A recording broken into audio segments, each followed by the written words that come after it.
My guests today are professional women and have done exceptionally well in their chosen careers. Dr. Mary Zakiel-Shito, also named Seyi, and I'll refer to her as such, is a licensed human behavior specialist with a passion for working with people and groups to be the best version of themselves. She resides in Washington, D.C. Ms. Bukky Adekeye is an IT professional and she resides in Baltimore, Maryland. These ladies are women I have a lot of respect for and I've known them for many years. Myself, I'm an energy analyst, a sales manager, and recently qualified as a data scientist. And I love spending time with friends and family when I'm not podcasting. Over several episodes, we will be talking about relationships, a very broad subject that will be broken down into subsections. Today, we're talking about expectations in relationships. Before I continue, I'd like to acknowledge the support of K.B.KOLAWOLE, author of a relationship book titled Date Norwegian Men, Think Again. This is available right on Amazon. Without much further ado, I'd like to welcome you listeners to the BlueSitron Podcast, where we discuss lifestyle, culture, and more. So, welcome Seyi and welcome Bukky.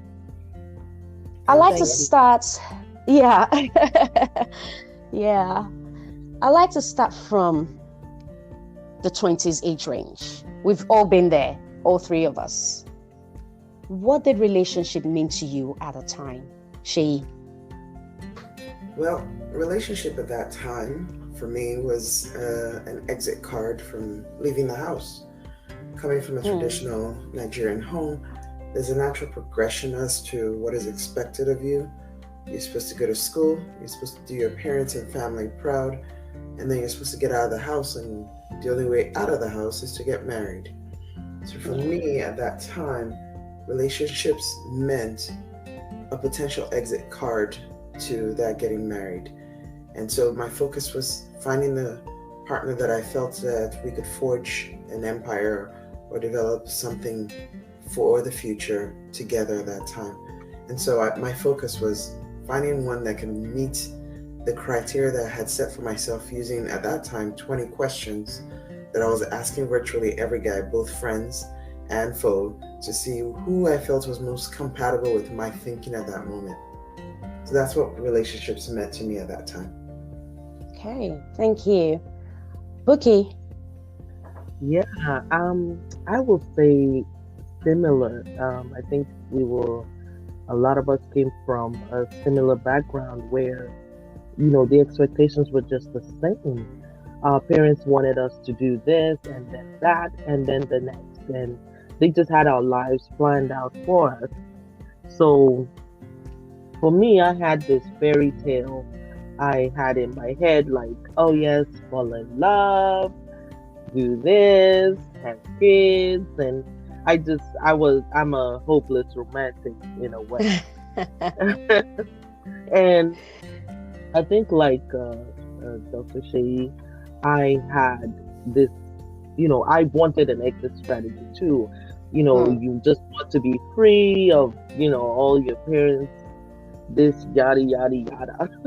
And I wanted to be able to go. And I was like, oh yeah, I wanted somebody, in a way, in my head, I didn't have too many questions, but I wanted somebody in a way who wasn't like my dad. You're coming out of that teen phase and you're like, oh, daddy was so this, daddy was so that. And you just like, oh, I hope I don't have anybody that's like my dad. And I just wanted to get out of there.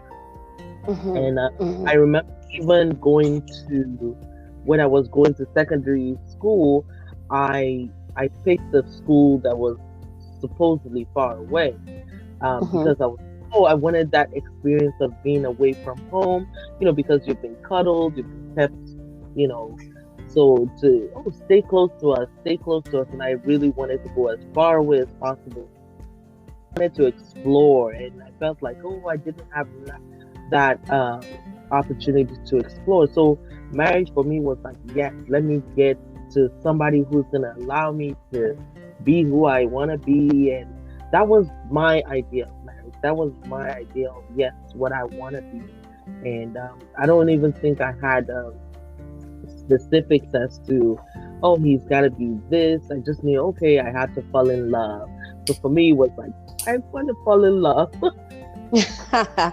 Right. Okay. So from what I hear from both of you now, right. So yours was very, in my opinion, I mean, I may be wrong, but what I hear you saying is obviously it's very similar to Bukky's and myself. It's a case of finding that freedom. Oh my goodness, finally I'm free. I can do whatever I like, but I also want to have this criteria. This is what I want. This is what I want. This is what I want. This was very similar to me as well. However, I wasn't intentional. That's what I realized later, that I wasn't intentional. Why wasn't I intentional? Because I was looking at the fairy tale side as well. Like, oh my God, this person must be able to meet this, must be able to meet that, but it has to be like, it has to be this, it has to be that, it has to be not necessarily Prince Charming, but close to Prince Charming. It has to be like 3 years older than me, a whole lot of hula baloo that, that was what it meant to me at the time. Of course, for me also, I looked at, again, this was in the 20s, I looked at people around me and I'm thinking, okay, oh my God, this is amazing. I love their love. And then I see someone and I'm like, no, I don't want this. Okay, I don't want, guys from this particular area. I don't want guys from that particular area. So yeah, when we think about it back, at the time, as you both said, is a case of, getting out and just doing what it is that you want, as opposed to, the status quo that the parents were expecting us, to do. Oh, so now you finish university. Now the next thing is marriage. Like, how does that even happen? But anyway, so this takes me to my next question, which would be, that was, you've told me what it was. What was your thought process at a time? What would you do differently that you did then, but right now you wouldn't bother to do that? Bukky, do you want to start? Sure. I will say, what would I do differently? Probably everything. Okay. I would have done almost everything differently. First of all, going into my 20s, first of all, our parents kind of like told us, don't get into a relationship unless you want to marry, almost like don't even date somebody unless you're going to marry them, which I think exactly. Like exactly. I mean, I know that is like the biggest deception in my opinion, because you can't get good at something without doing it over and over again. Yeah. And you really get to understand the opposite sex and even yourself, how you are in a relationship, until you have been in multiple relationships. And I think what they should have told us was to be like, how do you handle yourself while in the relationship, and what are the to look out for, like what are some of the things. I think our parents programmed, I would say my parents anyway, programmed me so much that even when they weren't there with me, the words they had spoken into my head was going with me. And so I was picking, like you said, Bimbo, I was literally doing a process of elimination. I wouldn't say I was tribalistic, because I was like, oh, I'll marry anybody I want.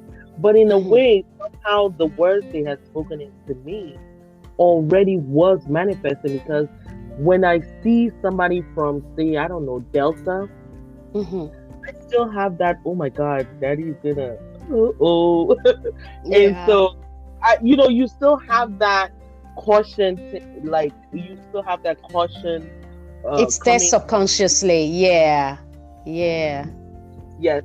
So you have that coming to you subconsciously, because I actually did, I think I did date somebody from Delta, but I had that in my head, like going into it, okay, this is the person I want to marry. And then you have something, and then you're like, blue flag or red flag. And then, I had the most ridiculous red flags. at the time. Right. That when I look at back now, I'm like, what was that even a red flag for? Like, Yeah. that was supposed to be a red flag. These are things that when I look back and I see some of those people now, I'm like, that person was okay. Yeah. So, but it was like I would have just if I was able to go back, I would have dated more. I would have been more engaged. I think even in relationships, I was always afraid for it to go too far. I remember my first boyfriend, I was always like, oh, it's going too far, it's getting serious, we need to dial it back. And I think he got confused. He was so frustrated, like, what's going, why like you don't want to be with me? And I'm like, oh, I absolutely want to be with you. I just think we're getting too fast, because I was afraid of where the relationship was going to go. And I just thought, I don't know if I'm ready. I don't think in my mind, even though I was saying I don't think I'm ready, what I was actually saying was, I don't think my parents are ready for me to be here with him. Yeah. Wait for that. I was trying to wait for it and eventually, of course, he was like, I gotta move on. And that was like, oh, hold on, I'm ready. And he was like, yeah, I don't want to play these games. So it was definitely, so I would have, I think I would have been, if I could have this knowledge now, I would have gone back with more maturity and not just the fairy tale. The fairy tale, definitely, they told us a fairy tale. And now you have your eyes open, you can go back and actually see and be present in the relationship, as opposed to like, you just feel like you're floating on air and and having these things. Oh, he's gonna be like this, he's gonna be like so I think that's what I would say I would have done differently. Seyi, what would you have done differently? Well, my story is almost the polar opposite of Bukky's. I was a fast runner.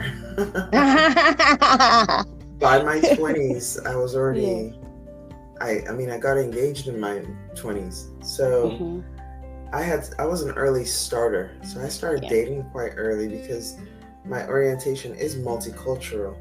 Yeah. And I came back to Nigeria with a mindset of what the American world was. So I started dating early, to my parents' dismay. And the kind of guys that I was looking for were, like Bukky said, that fairy tale kind of a thing. The only difference is my mindset was, I was goal-oriented. My goal at that time is to find a life partner and to get married. Yeah. So what I would do differently would have been to really experience the relationship, which meant that I would need to take a step back and actually listen for the cues that I was being given. Right. And those cues often come from, especially when you're dating men, you're going to be in that space. And if you're goal-oriented, you're moving at a fast track.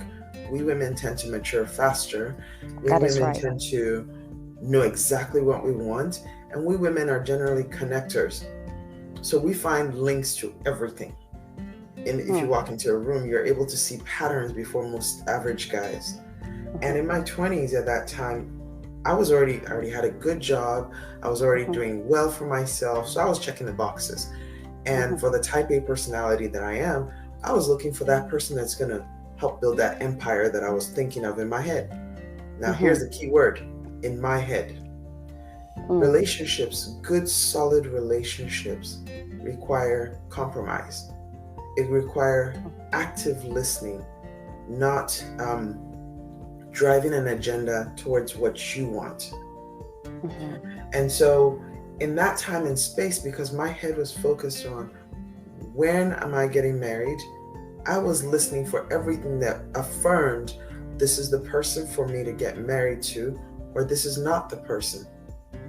And in that process, I didn't fully commit myself to enjoying the experience.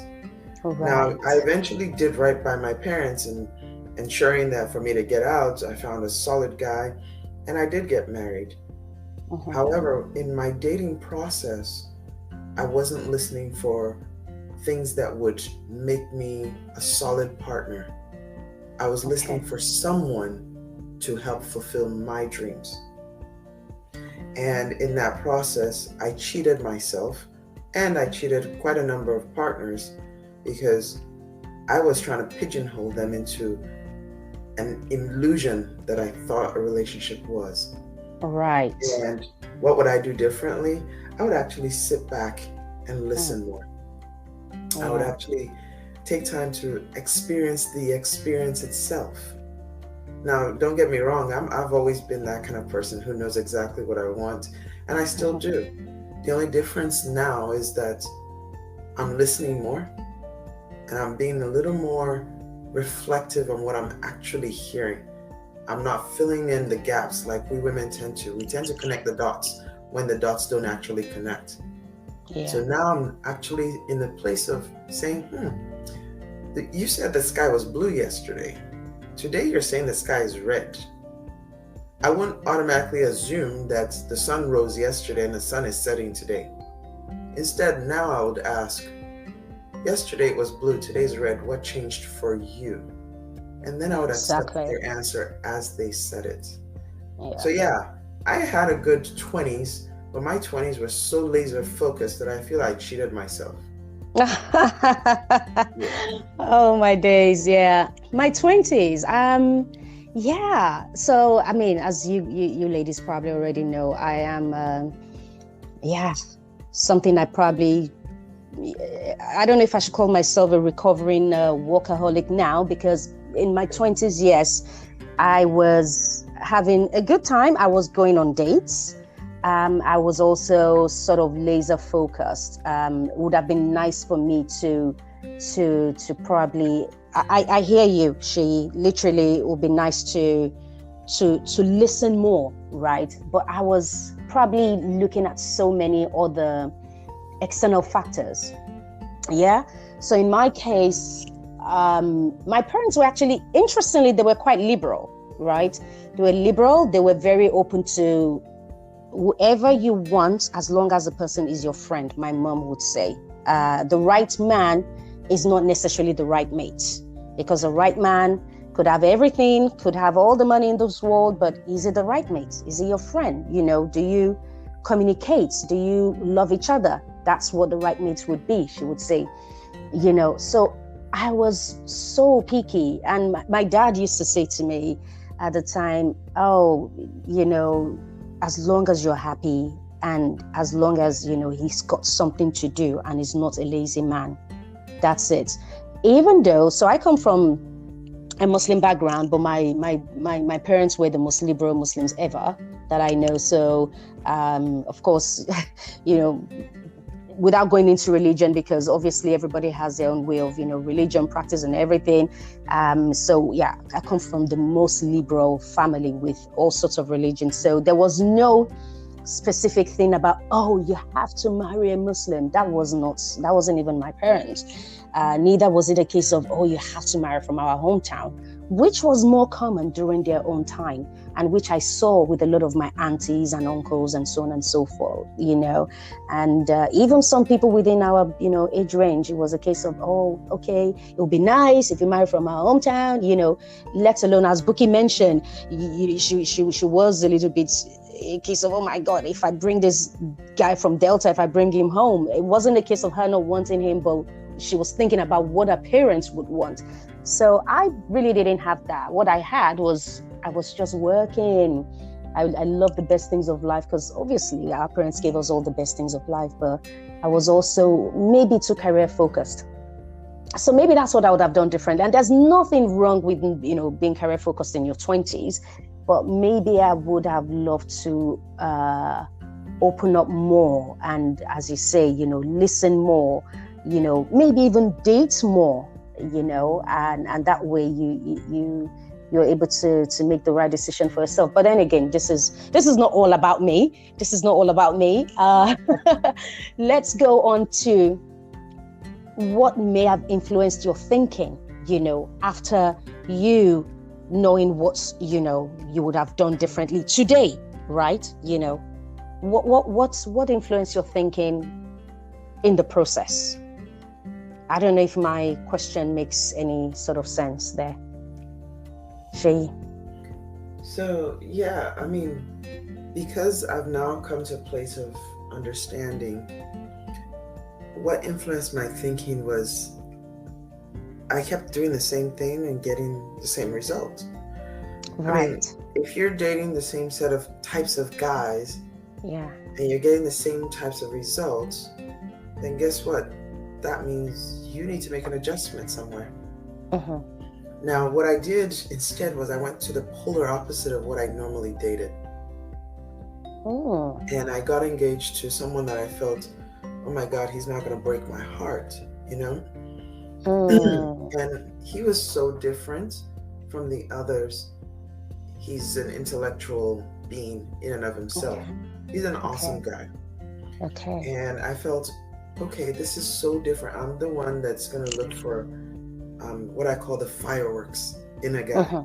I'm going to look for the one that will turn the butterflies in my stomach when he speaks. I'm the one that's going to look for, oh, is he tall, dark, and handsome? Now, I've been privileged to date some very, very good guys, but the reality is maybe they weren't so good for me. Yeah. And my influence came from, I needed to realize that maybe good on paper, maybe good speaker, but maybe not good for me. And realize also the relationship is a compromise. It's not going to always go my way. It's not going to fit that mold, that vision that I have. I have to be willing to step into a date, into a situation, into a relationship, whether male or female friends or guys. Yeah. With a clear and open mind without an agenda. And when I do that, that influences my thinking around what a relationship should be and ultimately what a good marriage would look like. A good marriage is one that you would be yourself 150% of the time. Yeah. And that means you would respect each other's differences and appreciate each other's likes without saying each one is going to fix the other one, and without thinking your influence on that person is also going to change them to be the ideal person that you've been dreaming about. No. When you meet them, who you see is what you get. And so you gotta come to that place of acceptance. Are you going to be able to roll over every morning and say, I still love you? Or are you going to be like, I wish XYZ? And the minute we find ourselves, because the work is in ourselves, and for me, that's the work that I needed to do. So what influenced my shifting is when I did the same thing and I just kept on getting the same result, I just told myself, hold on a second. I am the common denominator in my issues. So what am I doing now? And what do I need to do differently? What perspective do I need to shift to be a better version of myself first before I start another relationship? So that's what influenced me. And guess what? That is an experience of itself, because now I'm in a relationship with myself. Yeah.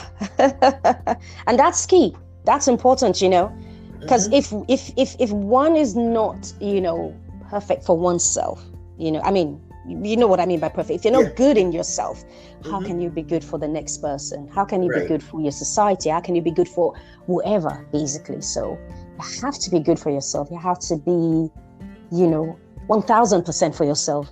Right. Even, So yeah, interesting. Bukky, what influenced your own thinking? Let's hear you. Well, so over the years, I would say similarly like Seyi said, I wanted, I came to a realization, I'm the one who keeps picking certain kind of guys. And I mean, but trust me, I still believe I have, picked some good guys that I, walked by along the way. Yeah. But over the years, I think as I understand your question, over the years, what sort of changed for me and influenced me to come to this point in my life is like her. I realized, okay, I'm the one picking these guys.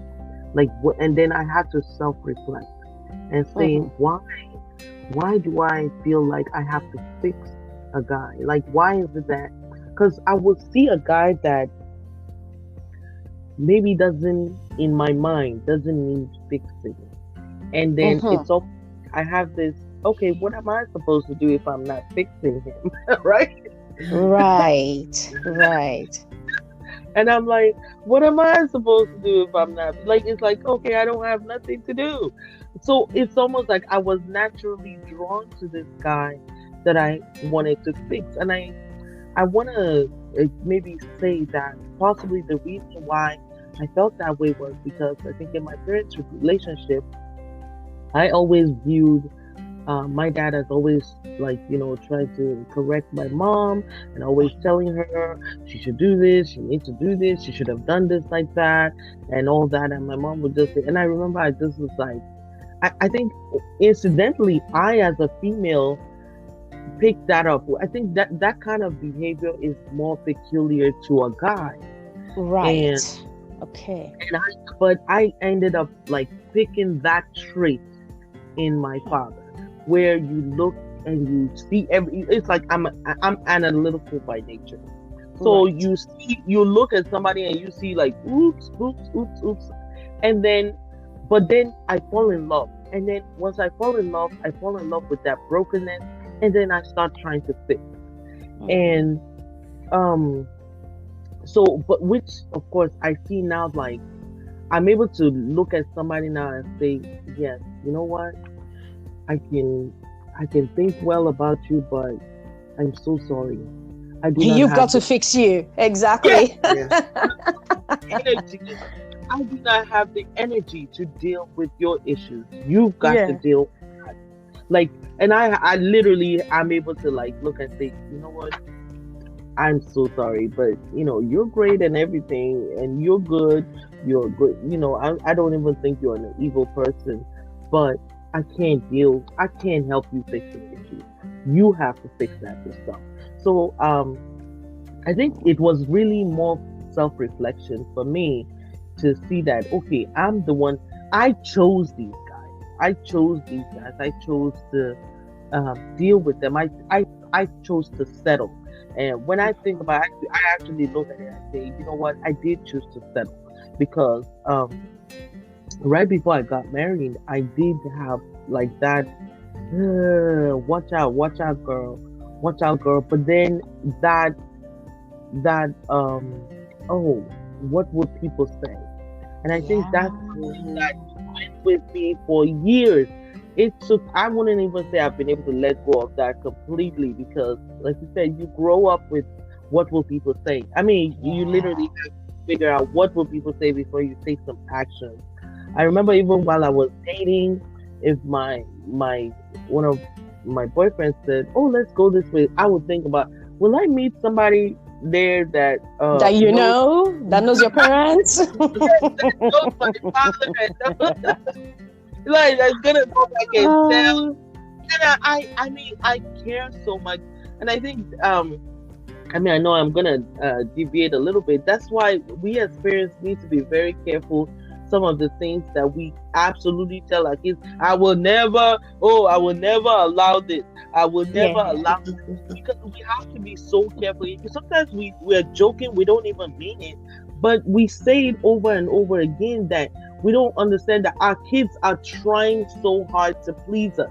Whether or not we children, we always, there's that inherent thing in us that really wants to please our dad. We really want to make them happy.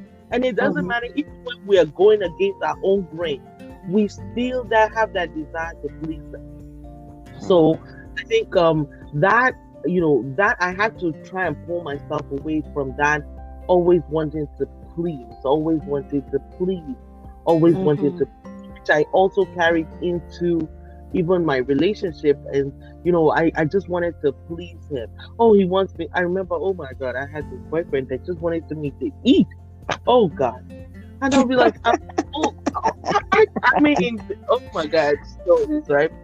And I'll be like, I'm full. And he's like, what, are you gonna leave me to finish all the food? I'm like, but I'm full. And he's like, well, you gotta eat it. and I will eat it. I can't believe that I subjected myself to. I mean, of course, I knew I had to run, but the fact that I couldn't run fast enough was like, it was like I should have I should have picked my shoes up and just picked up race at that time. But I didn't. But I didn't. I still did that. I was like, okay, let me try and ease myself out of this. Because of that desire. I don't want to hurt him. I don't want to be the one to hurt him. I don't want to be one to hurt him. But I'm like, yes, people don't have a problem hurting me though. But here saying, oh yeah, let me just ease off of them gradually. I say nobody eases off of me gradually, but I didn't see that at the time. And it took me a lot of self-reflection to realize, you know what, you may hurt somebody. And the people I did hurt, I didn't even realize I was hurting them. I remember I had to call someone a couple, maybe earlier this year to say, you know what, I don't know. I just woke up that morning and I was like, oh my God, I hurt this person so bad.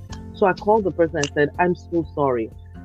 I realized I hurt you. I was like, it's not like I don't have the kind of feelings for you that you would like me to have, but I realized that I really hurt you and I'm so sorry. But it took me to almost do a roundabout and almost see myself in a mirror with that person to realize you hurt this person so bad. And I mean, there's nothing I could do about it now, but I just went back to apologize. To say, I'm really sorry, I hurt you. So I think that self-reflection is definitely very important for me, and that kind of really caused me to reevaluate things. Interesting. Wow. I'm learning a whole lot. There's something that you mentioned, Bukky. What will people say? Yeah, that's something that is quite common within. I would like to limit that to our community. When I say our community, as Nigerians, right? First generation Nigerians, at least. I don't always like to speak for the entire African, continent, and I can't speak for, the whole world. Obviously every community has their own thing, but yeah, there's a whole lot of what will people say, and that takes me to, what have you unlearned that you thought may have been normal during your early years in Nigeria compared to now, and what were the actions that you took? And this is we're still on our, basically we're still within that 20s range, what you thought was so normal that time, So yeah, it's this what will people say thing that has actually just, triggered that for me. There's a lot that we thought was normal. But as time went by, you realize, no, this is actually wrong, or it doesn't suit what I do now, or it doesn't suit what, where I live now, or the society as it is today. So what have you unlearned? Anyone wants to bell the cat? Do you want me to start or? Yeah, go ahead, Bukky. Okay. What have I unlearned? One of the things I was saying I've had to unlearn is being so judgmental. Okay. I swear. You see someone and you already have, oh, this person has to be like this because of what you saw in you just saw them. You haven't even gotten to know them, and yet here you are judging them. And I think that was something it was just something that was trained, once again, another trait that I probably inherited from my dad. And I just, you say, oh, this person, and sometimes I'm right in my estimations of the person, but still, why do you really have to be the person to judge this person? Why have to tell this person about themselves? Of course, when I got told about myself a couple of times, it made me sit down and say, oh, okay, yeah, I know how it feels. And you can hurt somebody just by so-called telling the truth. And I had to deliberately unlearn that. And even like when I think that, okay, there's this thing about somebody, I don't have to tell them about it. Especially like it might even be somebody I'm just walking by, and I have to refrain from always feeling the need to go in and be the fixer. Yeah. You know, I was a fixer, and I just wanted to go in and fix. Like, the thing is like the pins are pinching me. I gotta fix it, and I just have to. That I have to deliberately refrain. Like, I will literally tell myself, Bukky, you gotta walk away. You don't have to say anything. This is not. And honestly, I've had so much more peace doing that, because I've been able to, like, this is not your problem. This is not your issue.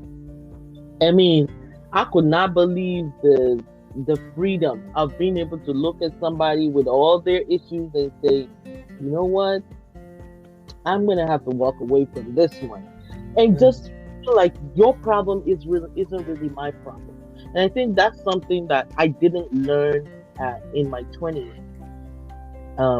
That I've been able to I deliberately realized I did, and I was able to tell myself, yeah, okay, you know, and I think that's a great part of even a successful relationship, where you don't always feel like you have to fix the other person. Except, I think Seyi said something about that here, like seeing the person and just accepting them for who they are, and you know, of course, ideally, you should do this before you get into a committed relationship with them, or even, I mean, at least a marriage, let me say, because, you know, you can break up anything before you're married.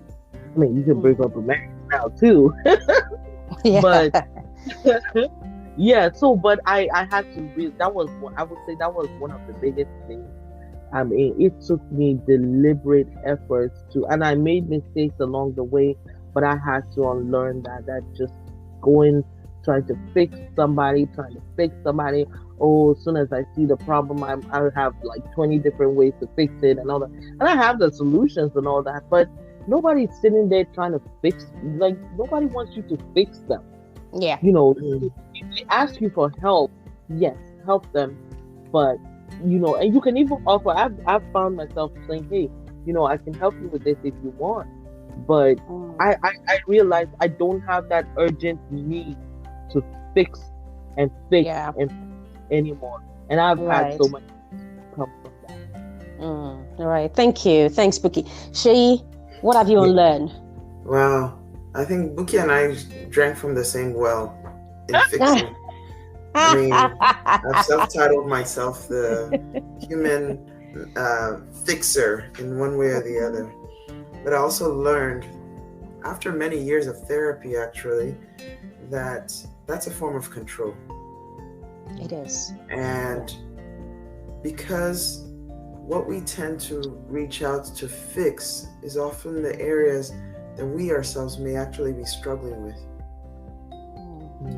And so one of the things I've had to unlearn is that my drive to fix someone else is my drive to deprive them of being who they are, which I'm trying to put myself in their shoes. I wouldn't want anyone trying to do that for me. Absolutely. But I also realized inadvertently I exposed myself to hurt, because then you're going to come up against someone that almost everybody doesn't want to be fixed. And then it causes unnecessary conflict. Now, I'm also a kind of person that's also I call myself a Mother Christmas, if there's such a word, in the sense that I can give the last bit on my back for virtually anyone. So in the process of fixing, I also overextended myself. As in, I will give everything and leave myself completely spent. And that in itself that's a challenge. That's something we need to fix. For myself. Yeah. Because if I am not pouring into myself, filling my own well, then what am I actually giving? You can't give from what you don't have. So it's what I've had to unlearn is to let people just be themselves, first of all. And believe what they say the first time. Yeah. Not, oh, are you sure you meant that? Actually, if he said the sky is blue, you best believe that's what he feels in his heart. That's what he... Yeah. Now, there's also the caveat that a lot of times people are also defensive and unsure of themselves. And they may say what they feel that you want to hear.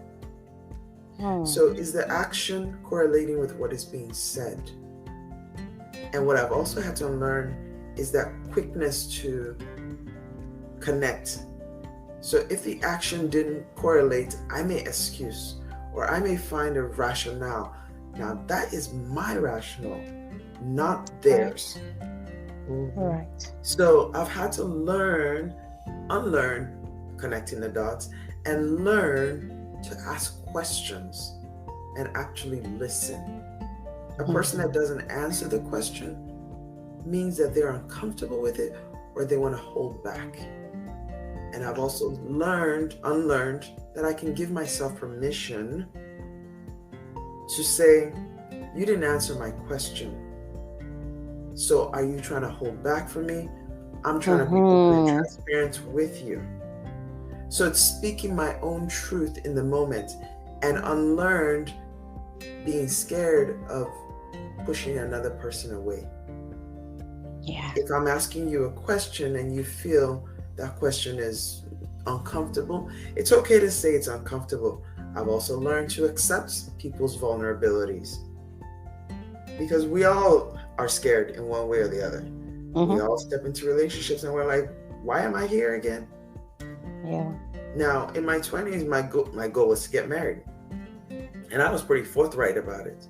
But I now have had to unlearn the fixing. I've had to unlearn the sky is blue. And in my head, I'm saying, no, he really meant it was red. Because he was looking at the sky, and we all know that the sky is blue. No, he said the sky is red. I should have asked, from your eyes, you said the sky is red. What do you mean by that? And then you can say, oh, I was wearing glasses. Because there's a reason to why he said that sky was red. Yes. Yeah. And hearing and listening have now become something that I've actively started doing a lot more of. And I'm an extrovert. So believe me, I can fill up the gap. I can talk the ear off. I know that. But now I'm more in a reflective state of hearing and asking questions. Yeah. Now my questions also can drive people insane, because like I've been told that I tend to peer into people's souls. Sorry, so, I have to laugh. In the sense that when I ask the question, I think I've experienced that part, Seyi. I have experienced that part of you, and I'm like, okay, where is this going? Yes, it puts people in an uncomfortable situation. But these days, because I am true to myself now, when I ask those questions, the person can see that generally I care, and generally I want to know, and generally I'm not judging you, because we've all lived life in different ways. So these are the things that I've unlearned, and I've given myself permission not to be perfect. Thank you, ladies. Really insightful conversation so far. I am loving every moment of this. Now, 30s and beyond, marriage and children, they've come into the picture. Yeah. So, where are you at that today, Seyi? Oh wow, I was married. I do have twins, so by the time I hit my 30s, I had already checked all the major boxes in my page that said this is what success looks like. Yeah.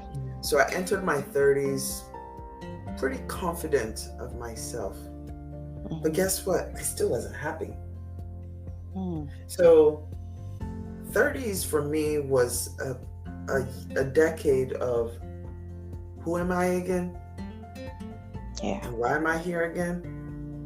And a state of confusion of saying, I've checked all the major boxes, but I'm still not happy. What's going on? So that's where my 30s, when I hit that 30, and then there was a piece of me that was like, man, you're getting old. Now, reflecting back then, I should have said, girl, you got it going. But when I clocked 30, I was like, oh, goodness, now I've entered that phase of life where people are saying, my back hurts, But I didn't know what was about to hit me in the 40s. But anyway, that's a different conversation. Oh, my God. Bukky, where are you at today? Okay, so today I'm still married. And I think one thing I will say is that, I will say this.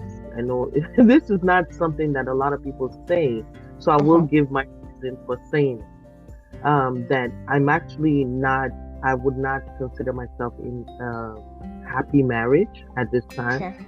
Okay. And I say this because a lot of the time I feel like there were so many people I saw growing up, like when I was a kid, and I think even when I was back in secondary school, I remember saying, oh, I never want to get married. I never want to get married. And the reason I said that was because I just thought like, oh my God, everybody I look, oh, there's somebody beating somebody up. There's somebody like, literally punching this lady up. And I just, if this is what marriage was all about, I didn't want that.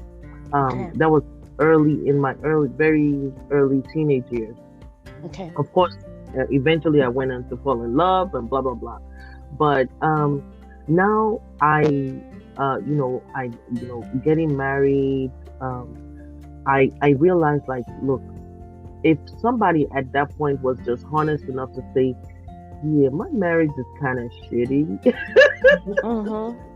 Like, like there was so many people that just kept telling us like, oh yeah, we're fine. And you're like looking at them like, are you sure though? And I think it, as in the mind of my childhood mind, it was really confusing. Okay. It was very confusing when you see people like, okay, I don't think you're doing okay, but they keep telling you. They come and everybody puts on the same outfit and they come out looking good and they do 40-year anniversary and 50-year anniversary. Okay, and like in my childhood mind, it was very confusing. So when I now, knowing what I know now, I feel like, okay, if my marriage is not okay, I don't want to say it's okay. Yeah. I'm still in it. I have not left, but I feel like, okay, I should be able to say that my marriage is not okay. And I know that, okay, people might, I don't know, people might say, okay, why would she say that on, a public forum like that? Yeah. But I have told them like, we are not working. We're not working. Yes, we still, for some reason, we're both still clinging on to the name itself. Okay. Yeah. But we're not working, and I realized like I have to come to that truth. I'm not fighting. I'm not doing all of that. And I think, I know a lot of people. Yes, believe in me, I know there are marriages like that cannot do this. So please, I'm not really encouraging anyone listening to stay in a marriage that is really hurting them. Yeah. But I just happened to be able to. I had to leave for 2 years. I had to leave right. just to get my own mental self back, like to remember who I was. I remember when I had said, "Oh my God, I had to remember." I remember a friend called me one time and was like, "Bukky, what happened to that person that we used to know?" And I was like, "I don't know." And I realized I had to say, "I really don't know." So it was, now I've been able to go back and actually reflect and go back on myself. And oh my God, I wanted to break my arm when I felt like, okay, I needed to go back. But I had to accept that decision and say, I'm going back. I have my reasons for going back. I don't have to explain it to anybody. I don't have to say, even when people call me, oh, praise God, thank you. Oh, we knew something. I'm like, oh, don't be too happy yet. It's not fixed yet, but I just have my reasons for coming back. For going back, right. Yeah, for going back. I think Not Seyi to, has something to say to that. Okay. yeah, I applaud your bravery, your vulnerability, and I know that it's not an easy place to make a decision that seems like almost like you're regressing, but it takes bravery to also say that we're still working on it. And I think that's a permission you've given yourself, and you sound like you're working through it. It's a journey. And as Bimbo asked, where are we today? We are who we are today because of our life experiences. But what makes us stronger is the fact that we are able to reflect on the past, look to the future of where we want to be, ask ourselves what we're doing wrong and what we're doing right, and then take daily steps, not 5,000 steps, daily steps to be who we are. Now, in my zeal to answer the question earlier, I didn't even say where I was today. So, yes, I am divorced and I was dating. But at this moment, I am in a space of, I call it being in a turtle shell. In psychology, we call it turtling, which is where you're conserving energy and you're doing a lot of self-reflection. So that's where I'm at now. I'm not in a relationship right now. I'm not actively dating, actually. And I'm in a place of getting to know myself better. Now, along the way, am I open to relationships? Oh, yes.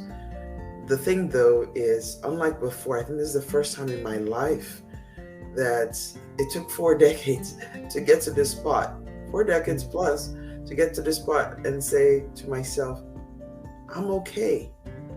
I'm enough to stand on my own 2 feet. And if I find a partner that aligns with my goals, values, and drive and where I want to go with, fine, then we take it from there. But I'm not actively searching for that thing, that mysterious dude, that mysterious man that's going to sweep me off my feet and make life so much easier. No. Now I'm in a place of self-reflection and self-acceptance. So kudos to you, Bukky, for being bold and brave and taking each day as it comes. Yeah.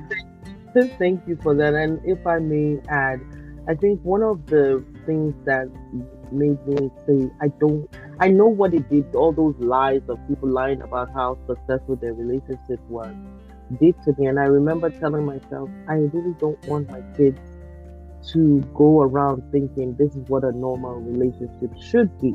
Because in my very early years of marriage, I remember my daughter would be like, oh, before I went out, like I would, we would give a little hug to my husband before I went out. And because like I said, I was super duper in love.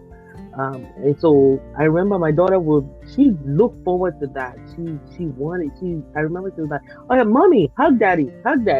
And she looked forward to that. But I realized, like, whether we realize it or not, our kids are looking at what a relationship is. And I think when we are not honest enough to be in that space where we know it's not working, but instead of like just defending the indefensible, and keep saying, oh, mommy, and just saying, oh, everything's fine, oh, and going out there, your kids can see what's going on in the house versus what's going on out there. And when they see you go out there and pretend like you're all the lover boys and all that, you just make them reject, like they reject, and then they don't even know what is right. You make them themselves. And so I just decided, I wasn't talking bad about their father or anything like that. I wasn't saying, oh, your father is such a this or that, because that wasn't their problem. But I just realized I had to be truthful enough that even when I decided to come back, I sat them down. I said, kids, we're going to be going back to your dad. And I remember they were like, even my son was like, but do you really want to though?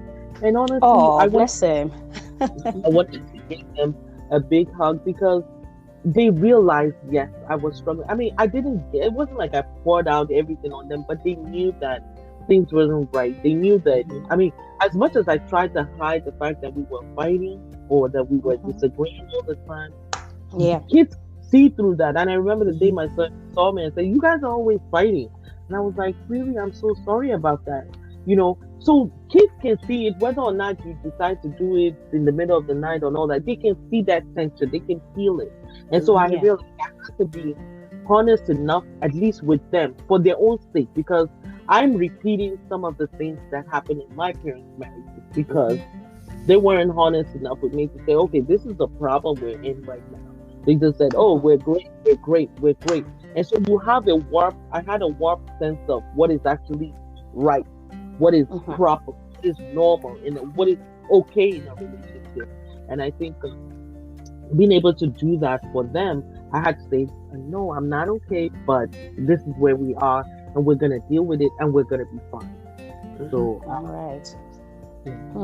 Thank you. This is quite eye-opening, this conversation. I really appreciate you ladies, sharing your stories, your vulnerabilities even, and I'm sure the listeners, whenever anyone listens to this, they can also pick up from this and learn, because this is the intent, is to hear, to learn, and to also reflect, and that's why we're having this conversation. So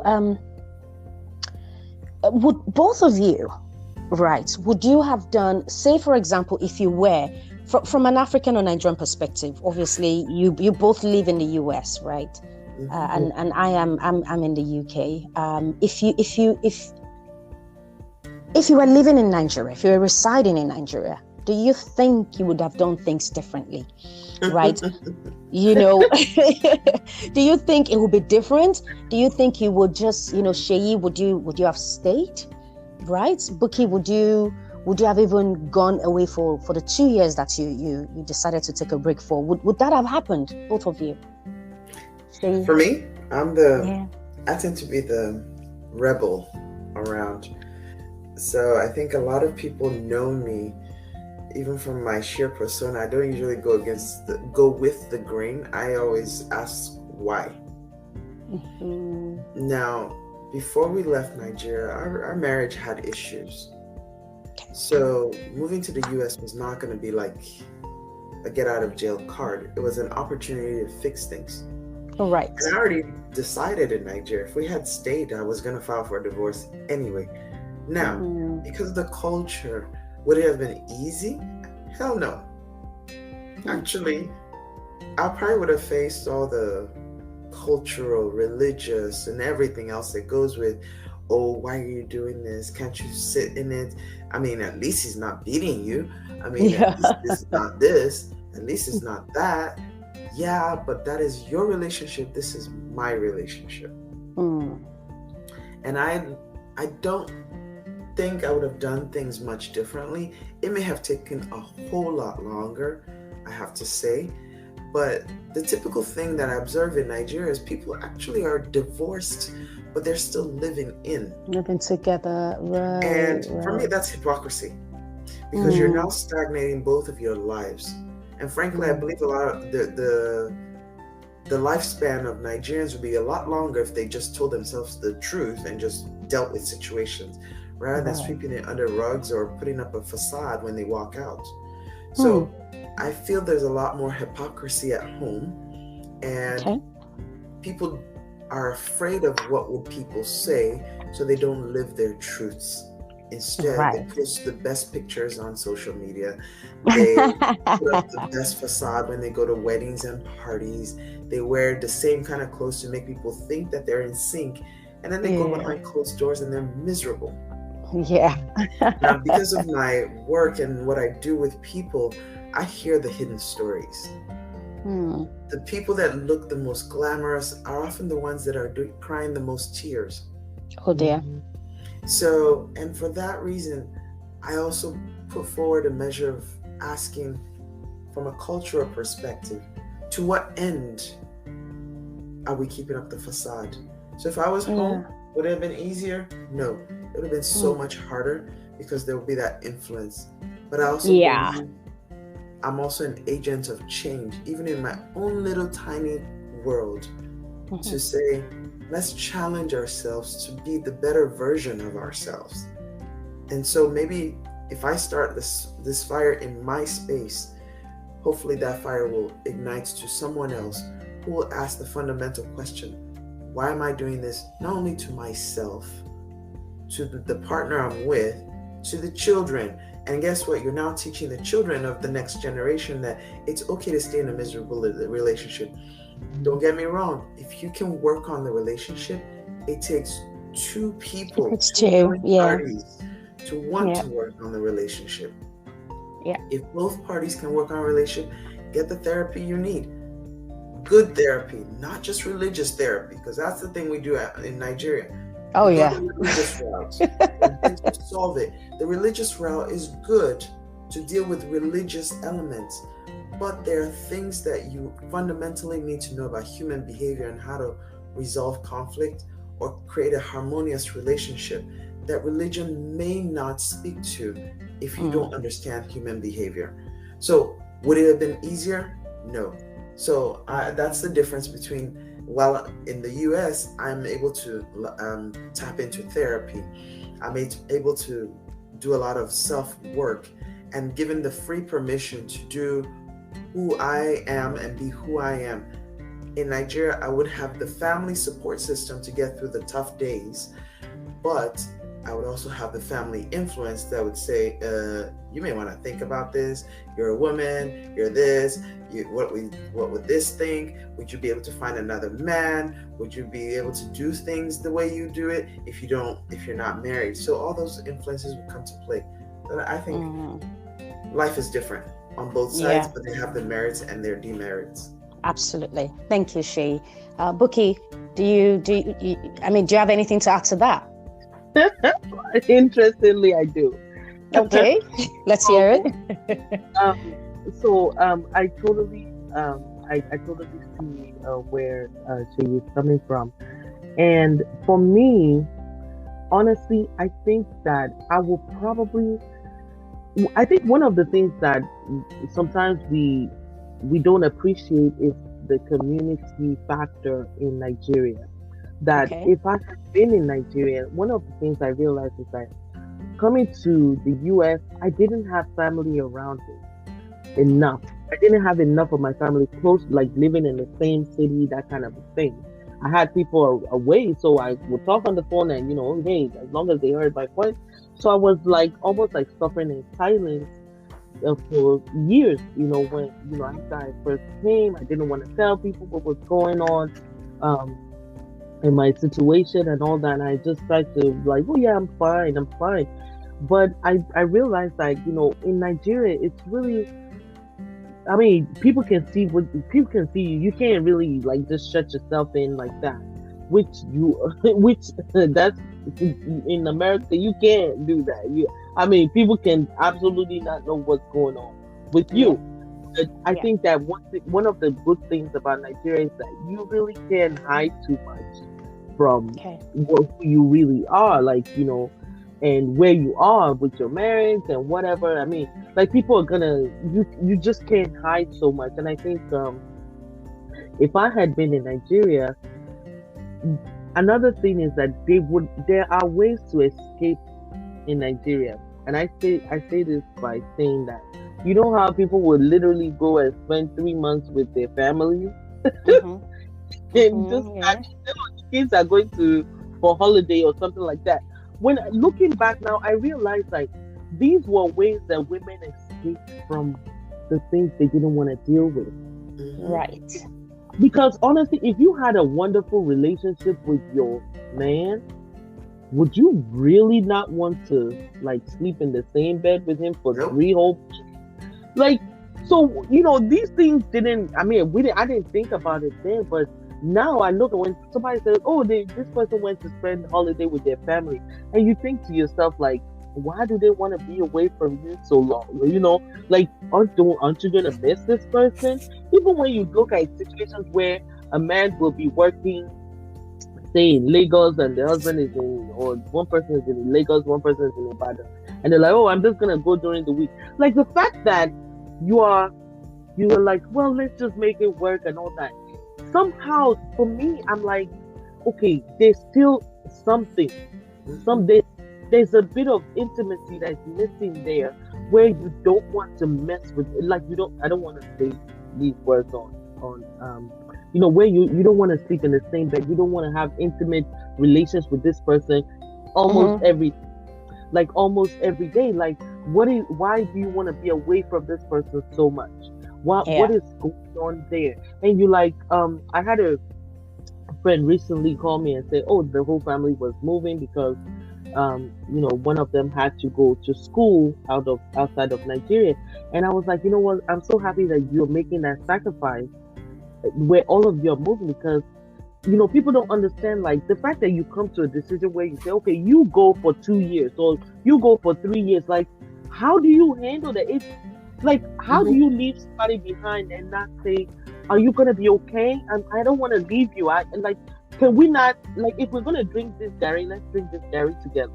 If we're gonna do it, let's suffer it together. Like, the fact that you both don't want to be in each other's lives so much, whether or not you have to suffer and make sacrifices for it, whether or not you have to make concessions for it, I feel like that's something that Nigeria sort of provides. If I had been in Nigeria, I probably would.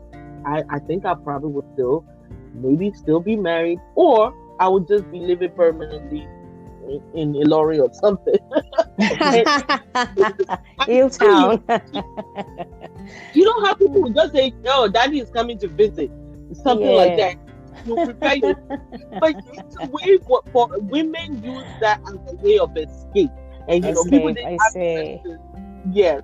So I think that also provides an avenue where people just say, hey, look, just come and stay with us for a while. And so you can go visit this person, you can go visit them. And everybody just like, you are lucky, or look at your husband is giving you vacation.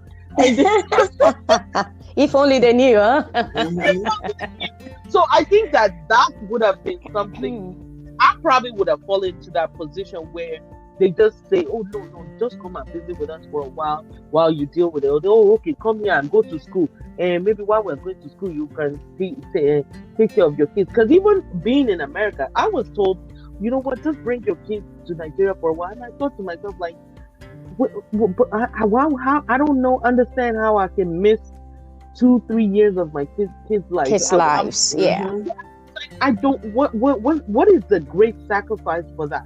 Like, what, how much money is at stake that I want to do that? And they couldn't understand why. I'm like, I don't want to be away from my kids for that long, and I'm like, I miss them for a day sometimes, So when I realized that there's a problem when you have that, but I think Nigeria provides those kind of escape plans in a way. So I probably falling into that instead of facing and dealing with the situation. They just provide you escape plans. Right. Thanks, Bukky. This is a great conversation, honestly, and we're just going on and on. I'm loving it, honestly. But I have one question, one core question for both of you. What would you advise your younger and future self, Seyi? The advice for myself is to remind myself on a daily basis that I am enough. Yeah. Enough for myself, enough for any relationship I find myself, enough for any circumstance I may be in. And my advice to my younger self is be patient, be deliberate, experience every moment, hear the birds chirp in the morning, look at the clouds move, be patient and live the moment, because we really don't know how long we're going to be here. And that time and that moment won't come again the same way. So enjoy the moment and then listen carefully, because people actually tell you who they are. I just needed to listen better and hear more rather than connecting the dots on behalf of someone else.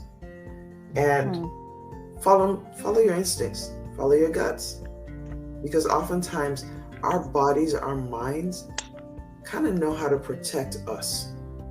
It's just that oftentimes we're afraid of following what our gut is telling us. So the combination of being assured of myself that I'm enough, with listening carefully and then following through with my instincts will have saved me a whole lot of trouble. And now in my older years, I'm appreciating that more. I'm loving every moment of spending with time with friends, with family, in just frank conversations with random strangers, even at the grocery store. Because then you can see people for who they really are and not what you think that they are.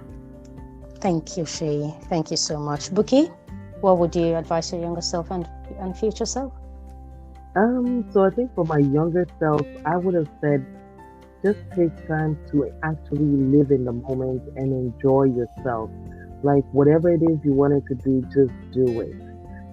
Don't delay gratification. Don't wait. Don't think your happiness is in the future. Just have fun in the moment. Just enjoy. If you feel you need to do something, just do it. Don't hang your happiness on someone else. Like just be happy and do things for the sake of yourself. And for my future self, I will say, you're okay. You're doing okay. You've come a long way, and you're doing okay. And continue to be strong. And excuse me. And just continue to be you. Continue to be you. I think that's one thing I will keep reminding myself until I get to the future. Like, just do for you. You are just as important. I want to tell my future self, you are just as important as all these other people in your life. You are probably more important because so just remember to take care of yourself. Take care of yourself. Don't put yourself on the back burner. Put yourself in front of the line. You need to put yourself. Learn to be selfish. I know it sounds like a negative thing, but I had to. That's something that I realized I had to learn to do, to be a little selfish and think of myself. That's important. Yeah, instead of putting everybody ahead of me and just saying, "No, I'll take care of myself last." So I think my sister says, no, put yourself right in front of the line and get yourself going. Fantastic. Thank you, ladies. Thank you so much for your time today. This is an interesting topic. I mean, obviously, this is just the first of the many conversations we're going to have, on this relationship topic, because it's quite broad. It's quite a broad one. There's still so much we're going to delve into.